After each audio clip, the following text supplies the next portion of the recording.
आज मैं एक स्मॉल कैप कंपनी के बारे में बात करूंगा जिसका नाम है साइनलाइन सिनेमैक्स करके है।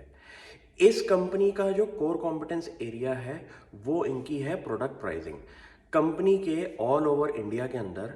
कुछ 30 से ज़्यादा स्क्रीन्स हैं ऑल ओवर इंडिया, और ये कंपनी मल्टीप्लेक्स बिजनेस के अंदर ऑपरेट करती है। कंपनी की जो स्ट्रैटेजी है वो काफ़ी क्लियर है कि वो एग्जिस्टिंग प्लेयर्स जो मार्केट में हैं उनको थोड़ा थोड़ा करके एक्वायर करके उस मल्टीप्लेक्स को अपना ट्रांसफॉर्म करती है, उनकी लुक एंड फील को चेंज करके और अपने ब्रांड के अंदर वापस इन्वॉल्व कर देती है। तो कंपनी बहुत तेज़ी से एक्सपैंड कर रही है और कंपनी की जो विजन है अराउंड 4 से 5 सालों की, वो काफ़ी क्लियर कंपनी की मैनेजमेंट ने डिफाइन करती है कि कंपनी की मैनेजमेंट ने ये बोला है कि अभी उनकी 26,000 सीट्स जो हैं वो अराउंड 70,000 सीट्स हो जाएंगी, और कंपनी की जो इस टाइम 118 स्क्रीन्स जो हैं वो हमारी 300 स्क्रीन से ज़्यादा हो जाएंगी, और कंपनी की जो मल्टीप्लेक्स है वो अराउंड अराउंड इस टाइम हमारे 30 से 70 के आसपास हो जाएंगे। तो कंपनी का जो बिजनेस मॉडल है वो उनकी है टारगेट ऑडियंस, जो कि एक नॉर्मल मिडिल क्लास है जिनका बजट हमारा पीवीआर जैसे सिनेमास के अंदर नहीं बनता। आपने नोटिस किया होगा कि पीवीआर की जो प्रोडक्ट प्राइसिंग है वो मुझे अब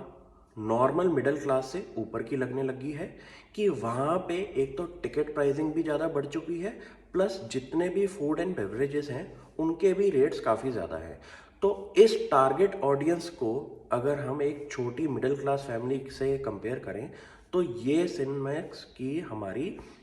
टारगेट ऑडियंस बनती है, जिनको अपनी फैमिली को लेके मूवी दिखाने लेके जाना है, प्लस उनकी थोड़ी सी बजट की भी दिक्कत है। तो ऐसी इंडिया के अंदर एक बहुत बड़ा टारगेट ऑडियंस है जिनको वीकेंड्स के अंदर अपनी फैमिली को अगर बाहर लेके जाना है तो वो एक मूवी दिखाने ज़रूर लेके जाते हैं। तो आप अगर ऐसी कंपनीज को पकड़ें जो कि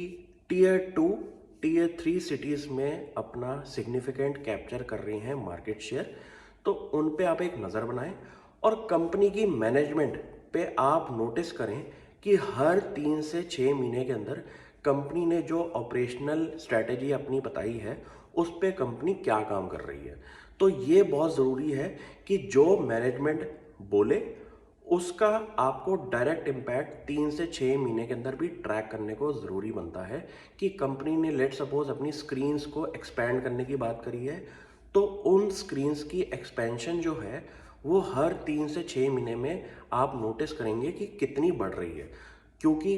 टारगेट बड़े होने से कुछ नहीं होता, लेकिन आपको उस एग्जीक्यूशन पे सबसे ज़्यादा काम करना है। और कंपनी इस टाइम अपने कुछ नॉन कोर एसेट्स हैं उनको बेच के मार्केट के अंदर अपना एक्सपेंशन कर रही है। जैसे कि कंपनी ने ये बोला है कि जितने भी उनके नॉन कोर एसेट्स हैं जिनकी वैल्यू अराउंड 350 से 400 करोड़ की है, उनको कंपनी धीरे धीरे करके बेचेगी और उस पैसे से एक्सपेंशन में अपना केपेक्स करेगी। अगर मैं उन नॉन कोर एसेट्स में एक कुछ एसेट्स की बात करूं तो आपने नोटिस किया होगा कि गोवा के अंदर हायत प्रॉपर्टी है, वो इस कंपनी की डायरेक्ट सब्सिडरी के अंदर आती है। तो कंपनी ने इस प्रॉपर्टी को फॉर सेल लगाया हुआ है, प्लस कंपनी का कुछ और एसेट्स भी हैं, जैसे कि नागपुर के अंदर एक मॉल। तो कंपनी ने कुछ ऐसे एसेट्स को बेच के, जो कि कंपनी को लगता है उनके नॉन कोर एसेट्स हैं, उनको बेच के कंपनी अपना एक्सपेंशन पे आ रही है। ये एक स्मॉल कैप कंपनी है जिसके अंदर रिस्क भी बहुत ज़्यादा होता है, लेकिन रिटर्न्स भी बहुत तेज़ी से मिलती हैं। क्योंकि अगर कंपनी की मैनेजमेंट की विजन अगर इतनी स्ट्रांग हो और वो अगर फाइनेंशियल्स में अगले 3 से 4 सालों में दिखे